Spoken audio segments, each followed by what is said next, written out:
இன்றே டவுன்லோட் செய்து உங்கள் ஃபேவரட் ஷோக்களை என்ஜாய் பண்ணுங்க. உனக்கு தான் எதுவுமே புரியாதே. பெருசு எதை பத்தி சொல்லுது? டேய், நீயும் வீராவும் சேர்ந்து வாழறத பத்தி பேசுறேன்டா. அதுக்கு என்ன, சேர்ந்து வாழ்ந்துட்டு தானே இருக்கோம். ம், இல்ல, நீங்க நினைக்கிற மாதிரி வாழ்றத மட்டும் வாழ்க்கை கிடையாது. 2 பேரும் ஒன்னா ஒரே வீட்டுல இருக்கோம். எனக்கு ஒண்ணுனா அவ வந்து நிக்கிறா, அவளுக்கு ஒண்ணுனா நான் ஓடி போய் நிக்கிறேன். இதுக்கு மேல வேற என்ன வேணும்? இதுக்கு மேல என்ன வேணுமா? விட்டேன்னப்ப சும்மா பழைய பஞ்சாங்க மாதிரி பேசிக்கிட்டு இருக்க.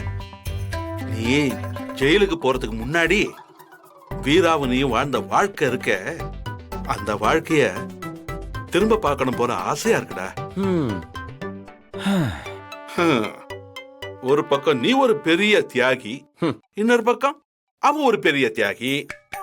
தியாகம் பண்றதுலதான் ஒருத்தர் போட்டி போடுறீங்களே தவிர சேர்ந்து வாழறத பத்தி யோசிக்கவே மாட்டேங்களா? என்ன பண்ண சொல்றீங்க? உங்க மருமகளை பத்தி உங்களுக்கு தெரியும்ல, அவ பிடிவாதத்தெல்லாம் யாராலையும் ஜெயிக்க முடியாது. டேய், முடியும்டா, உன்னால முடியும்.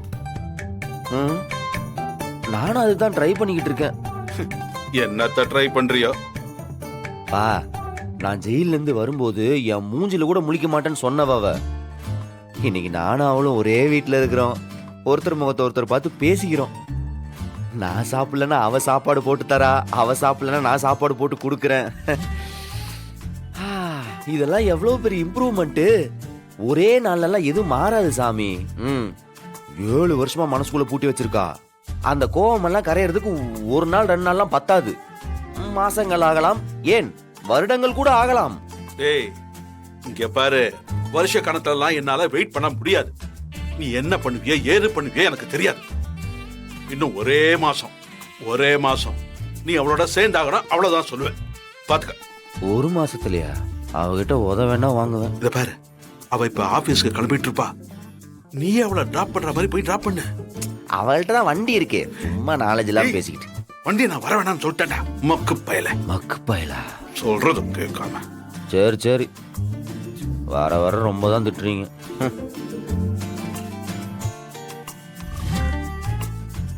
எவ்வளவுதான் விலாவரியா சொல்றதோ.